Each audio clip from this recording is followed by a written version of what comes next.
Yes, and Jelani Asar here with Income Protection Atlanta.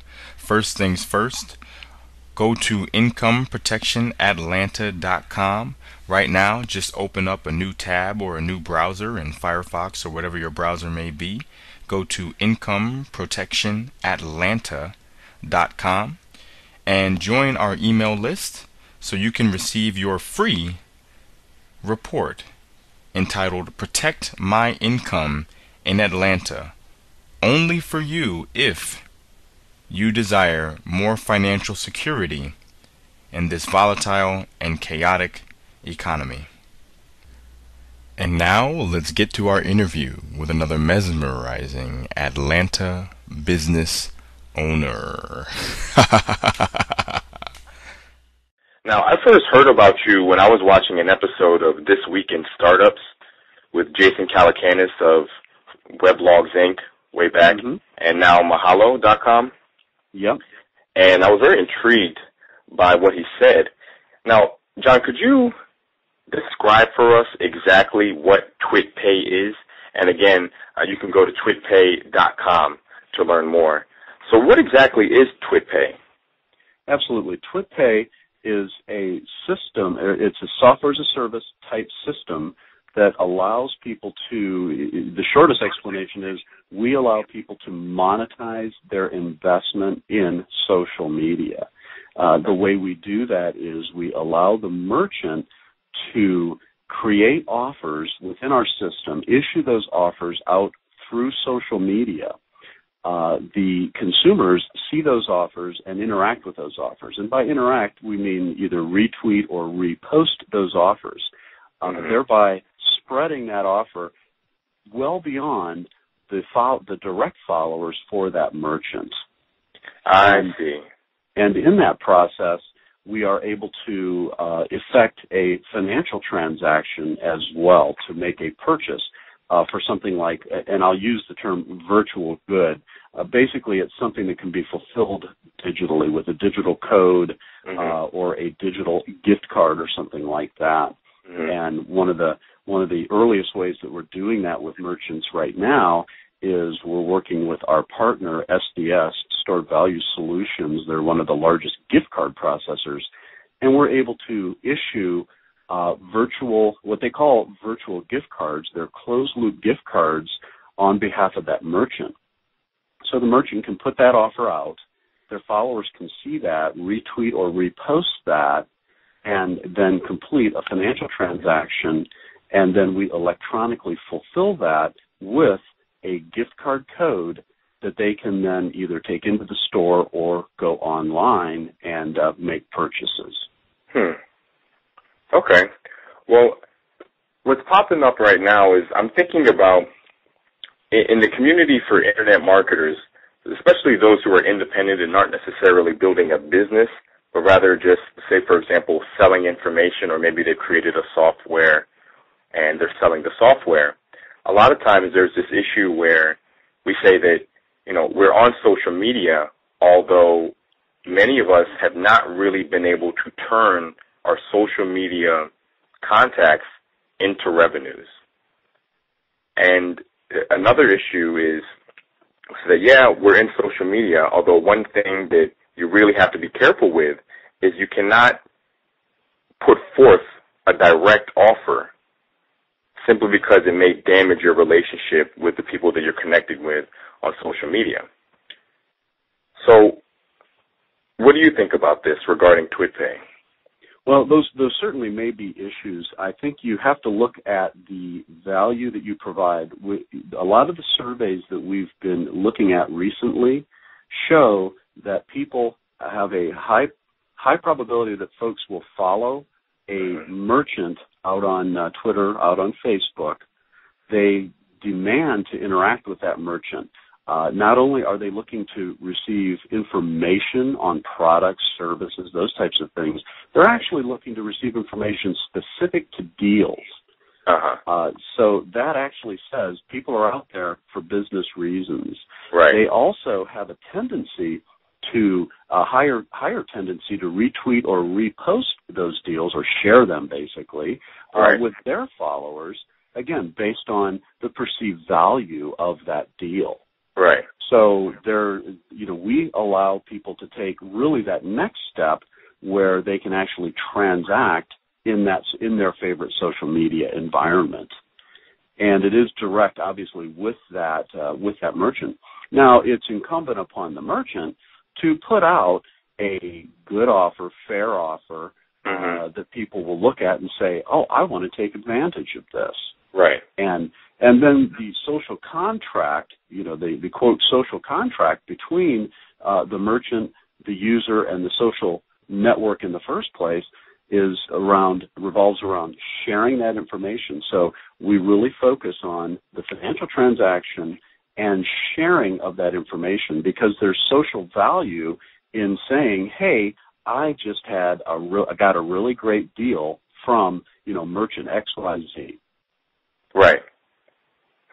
So the idea here is that when using Twitpay, if I'm a merchant, the majority of my offers or all of my offers are going to they're going to have some sort of a deal or maybe a bonus attached to it, as opposed to it just being a typical offer. Is that correct? That's correct. Yeah, they, what we are telling our merchants to do, or suggesting to our merchants from a best practice perspective, is they have something that they would offer that would be unique to that medium.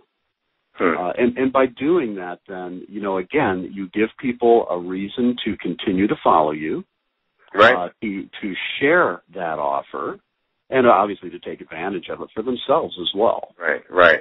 Especially if, as you were saying before, when we were speaking before, I mean, if I'm getting an offer from one of my favorite companies that I buy from, I know them, I like them, and then they're offering me a great deal, and then they add, hey, look, you have to get it now. That's a huge impetus, and that's a huge call for action to me. I mean, I'm probably going to be taking advantage of that offer, at least much more likely than if it's just something where I could go to the website at any time. The likelihood of me getting it right then and there is greatly diminished by comparison to if it's offered through Twitter and it says, look, number one, it's a deal. Number two, you have a limited amount of time to act on it. Right, and we allow the merchant to limit that in any number of ways. The two really key ways, one is we can limit the amount of people that can accept the offer. So if it hits 1,000 or something, they can cut it off. Yeah. They can also then do what you said, which is limit the time frame for any given offer. So those are, again, there are plenty of effective ways, but again, you want to make it unique. And then absolutely you can put those other limits on very easily. And again, that's all part of when they set that offer up in our system. Those are questions that they're answering as they go through that offer setup process, which doesn't take much time, by the way. The process of a merchant coming in and partnering with you, basically setting up an account. Well, no, not just setting up the account, but actually, using the account. So once they're set up, which also doesn't take that long, using the account, they simply set up let's just call it a campaign around which they would put multiple posts and tweets, for that offer, so that it would go out at different times of the day and things like that. Maybe use a little bit different verbiage in each time they put a new tweet out. Right. But again, they can, at that campaign level, limit that offer then, again, to time or to number sold. Maybe they say, hey, the first 1,000 people that accept this offer and complete it, are going to get a really great deal, and then the rest of you need to just keep watching us because we're going to do this again. Right. That's great. And then this campaign, it can all be automated and scheduled, right? Absolutely. Great question. And absolutely, we allow you to put your tweets and posts together in advance, and you can schedule each one, date, time, right down to the second if you wish. But you can absolutely schedule them in advance. So you could build a campaign, let's say a week in advance, and then it could auto-execute that following week, that weekend, however you would like to do that.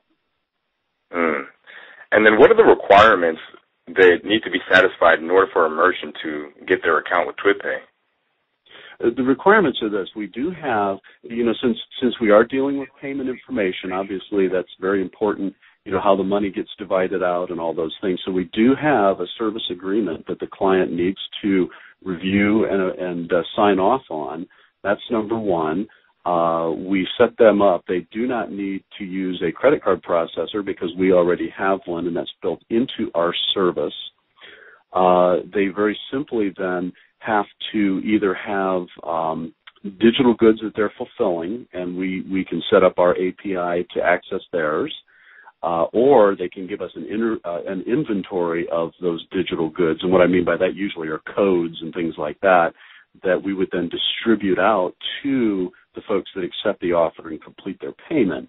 So again, a relatively simple process. It doesn't take that long to get them set up. And then again, once they're set up, they are in total control of the campaigns that they put together, the offers, the levels of discounts, the verbiage, the branding, all of those things are in that merchant's control versus, having to deal with another company.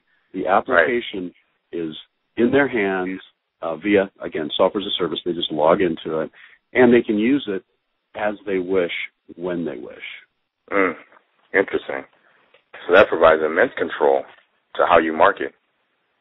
Yeah. I mean, again, it's absolutely their business. We view ourselves as somebody who provides a capability, kind of a platform, where they then do what they do best. They know how to merchandise things. They know how to sell. They know how to market.